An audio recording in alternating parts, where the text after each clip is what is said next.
గ్రామ పంచాయతీలకు సంబంధించి ఎప్పుడైతే నిధులు పంచాయతీలకి రావాల్సి ఉన్నదో అవి సవ్యంగా రానటువంటి సందర్భంలో రాష్ట్ర ప్రభుత్వం పిఎఫ్ఎంఎస్లో వేయకుండా సిఎఫ్ఎంఎస్లో వేసి నిధులన్నీ కూడా దారి మళ్లించి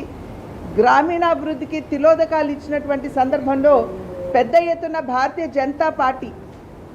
మిత్రపక్షమైనటువంటి జనసేనని అదేవిధంగా వివిధ పార్టీలకు అఫిలియేట్ అయ్యి ఉన్నటువంటి సర్పంచులు కూడా మాతో కలిసి వచ్చినటువంటి సందర్భంలో పెద్ద ఎత్తున మేము రాష్ట్రంలో ఆందోళన చేపట్టాము. ఆందోళన చేపట్టినటువంటి నేపథ్యంలోనే కేంద్ర మంత్రిత్వ శాఖ వెంటనే వారు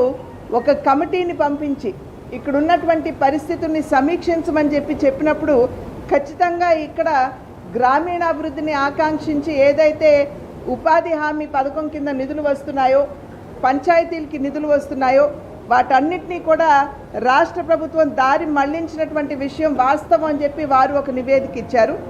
ఇది భారతీయ జనతా పార్టీ ఈ అంశాన్ని తీసుకుని కేంద్ర ప్రభుత్వం దృష్టికి తీసుకెళ్ళినటువంటి నేపథ్యంలోనే ఇది సాధ్యమైంది అనేటువంటి విషయం ఇక్కడ ప్రజలందరూ కూడా గమనించాలి. ఎందుకంటే వచ్చినటువంటి కమిటీ ఏదైతే ఉందో తన నివేదిక ఇచ్చినటువంటి నేపథ్యంలో దారి మళ్లించేటట్టయితే మేము డబ్బు అనేది ఒక పైసా కూడా విడుదల చేయము. ఇప్పటి వరకు విడుదల చేసినటువంటి సొమ్ముకి మీరు సరి అయినటువంటి యూటిలైజేషన్ సర్టిఫికెట్స్ ఇస్తేనే కానీ రాబోయే కాలంలో మేము డబ్బు విడుదల చేసే అవకాశం ఉండదు అని చెప్పి కరాఖండిగా మరి rural development ministry Giriraj Singh Chauhan గారి నేపథ్యంలో ఉన్నటువంటి మంత్రిత్వ శాఖ తెలియజేసినటువంటి విషయం.